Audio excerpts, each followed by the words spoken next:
Welcome back to This Week in Moto from around the world. We've got lots to cover, from allegations in racing to MXGP, MotoGP, new bikes being released, hard enduro. Let's get started off with some of the spicy stuff. And man, look at this guy's smolder. If you missed my video from this week, I'm just going to show you just a brief segment. This is the downhill section, and Jett is this fuzzy blob here, and we'll watch him go double, then triple. What happened was, during the motos, they had a meeting right before saying that they were going to shave down this triple downhill because he was the only rider doing it. This happened at Fox Raceway as well, where you had that quad step up that Jett was the only one doing, and they shaved the lip down because a lot of riders were complaining about safety. From what I have heard, is some of the allegations have been KTM. KTM has gone forth by saying, hey, we need to shave this down. And what does Jett do at Fox Raceway? He still jumps it anyway. Here, potentially, KTM has an issue with it, and therefore they shave it down. What does Jett do? Jett goes for it, and this time it ends up in KTM's favor because Honda does not have the points lead anymore because of the overconfident Jett Lawrence still thinking he could go for something that the lip was gone. The lip was gone. He came off of a braking bump, and that's unfortunate. I've also heard interesting rumors about the whole lights and Supercross, where KTM was having issues with that because it's going to make the bikes look green, and they're an orange manufacturer. Totally get it as far as business goes. 1000% get it that you want your riders to win races, and you're going to do whatever they can. We all know me. I'd be up there protesting anybody with fuel, whatever, to try to get my rider on the podium or winning races, because that's somewhat the name of the game. And you had Deegan do Tony Hawk proud with a 900 spin, and look at how fast that little shit gets up. It's like he just bounced off pretty much like a trampoline. It was meant to do that. Boom, he's up and he's ready to go. Like, did he feel anything? I don't know. That was way impressive. But he ended up still winning the race, and Sexton did a massive 40th to 1st, and now having the points lead by going 1-1. And if we move to Germany, what happened in Germany? Look at this pass by Kai de Wolf for the lead early on. Just aggressive. And these riders have had some pretty gnarly tracks the last 3 rounds, where 2 of them have been complete mudders, and this one looks fairly wet, but not quite as deep. At least it's not raining currently. And in the 250 class, Lucas Kuhnen ended up going 1-1, and Kai de Wolf ended up going 2-2. The 450s, Prado comes out swinging with a massive hole shot and just cannot be touched. Hurlings and Geiger ended up battling for 2nd position, where Hurlings got the better of Geiger Moto 1, but in Moto 2, Geiger ended up getting around him for 2nd overall because Hurlings made a mistake and just kind of pushed him out of the way. And I did make somewhat of a mistake in my live show this week, saying that it's never really been done from the 40th to 1st that Sexton did here in America. I thought Stewart was the only other rider that did that, but it was actually Hurlings was the latest guy to do it at Ironman in 2017 when Tomac ended up winning the championship. He wasn't willing to race Hurlings, and so Hurlings fell down, went from 40th to 1st. Moving over to the Italian GP, there's some news that now you've got Marc Marquez is going to be switching to Ducati in 2025 and 2026. He's going to be on the factory team this time. Yeah, I've been saying that his current team is somewhat of a privateer team. That's unfair to say because there's so much money in MotoGP. However, he is on the satellite team, the 2nd-tier Ducati team, and he's able to have some massive results from going from 13th to the 3rd. It's pretty cool that he's going to be on the #1 factory Ducati coming in 2025 and 2026. Some other interesting news to cover is Trans World Motocross is back. This used to be my favorite magazine. It's not just because they had these posters. If you were a subscriber, you know what kind of posters you're talking about. Pretty much every teenager had their wall filled with these type of things where their mom comes in like, what is this? This isn't no strip club in my, son's bedroom. Anyway, I digress. they are back in action. They're going to go to all the rounds. And unfortunately, Don from Swap Moto, he tried to purchase this company back.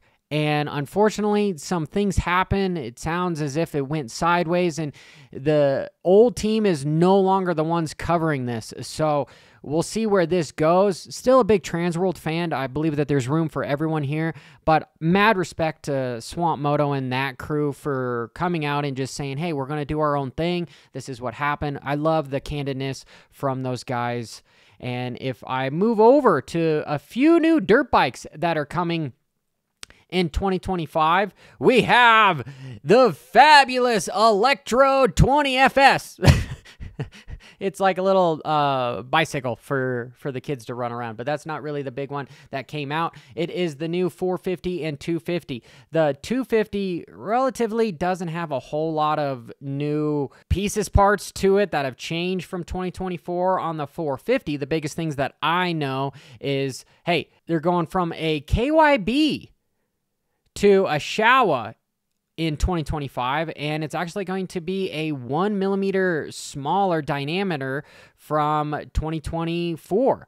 So that's going to be interesting. And then they also have a new lighter crank, new rod, new piston, new head. Most of the top end changes are on this model are based around the new airbox and intake. And truthfully, if we know anything about motorcycles and engineering, it's all about airflow. That's where the power is made. So the airbox, that is the hidden technology. So there's lots of new motorcycles that have got completely different airboxes. I know if you're an older Husky guy with how those boxes were just locked down, you ended up drilling holes in them. You don't need to do that anymore because you usually come with another cover that has vents on it to help with power delivery. On the 250, I like what Vital says here. New symmetrical port engine pumping out superb power in a new frame based on the 2024 KX450. That sounds like a chat GBT answer there, which is cool, but you know, it's like, hey, the 250 hasn't changed a lot. You have Honda that is actually changing his 250 model and 450 model completely for 2025, which is something we don't see. They usually take turns on which one brings out. It's almost like cars too. You know, Tundra does it. Then the next year you've got the 4Runner and the Tacoma, and it just kind of goes on a base like that. Lots of engineering, lots of development to change both in a single year, which is crazy. You had the incredible Eisenberg Rodeo where Manuel Lettenbecker come out with the wind. And this is a race that, man, I don't even know I would ever want to even compete. This looks so scary and sketchy. And I've been involved in a couple enduros where you just go over rocks and, man, you just end up breaking your pipes, bending everything, your radiators. It's just a complete nightmare. And look at this sucker. Why would you want to be going through this kind of stuff? I don't even want to walk over this stuff because I'm afraid that I'm going to sprain an ankle, let alone take your dirt bike through it. So massive power to them for completing that. And I believe, is he the 3-time champ now or 2-time champ? Anyway, Graham Jarvis ended up 4th, and a name that I want to talk about is Johnny Walker, because there's something cool that he did that got the opportunity to do as far as the mountain bike hardline. He ended up taking his dirt bike down there and was trying to beat the record of 2 minutes and 20 seconds, and this looks scary as hell. I know GoPro does not do it justice whatsoever for him to go down here, which is meant for a mountain bike, and to be honest, even watching the mountain bikes, I can't believe that they can get through most of this stuff either, but you would think for sure that a dirt bike would be faster than a mountain bike in some of this stuff just because of the sheer fact that you have a motor and you can accelerate where a mountain bike you cannot. However, there's a lot of really tight sections where a 240-pound motorcycle is going to be hard to navigate, especially around these tight 90-degree corners. Still, nothing against Johnny Walker. Him just being able to make it down is incredibly impressive, but if I go to the actual finish line to see what his time is, do you think he was faster? Let me know in the comments down below before you actually watch the complete version of the video, and try not to cheat on that. I personally thought that he was going to have the world record for sure, and I was, let's see what happens. I almost gave it away there, but here, right at the bottom, we have 220. From 2022 is the record. How did it feel? The scariest thing I've ever done. This is a leaderboard of all the different winning times, but where do you think you ended up? As long as I'm closer to the top than I am to the bottom, I'll be happy. I can tell you Go on. that you did a 2:33, which is in here, which I think is exceptional. So you're on the podium. Squeeze me in. Where you belong. See, I thought he was going to Well win, done. but he was close, okay? He was only 10 seconds off, which is freaking crazy. Moving on to the Baja 500 results, you've got the three-rider Hero Racing Team running with 10 hours and 36 minutes. That is crazy to be riding in the dark.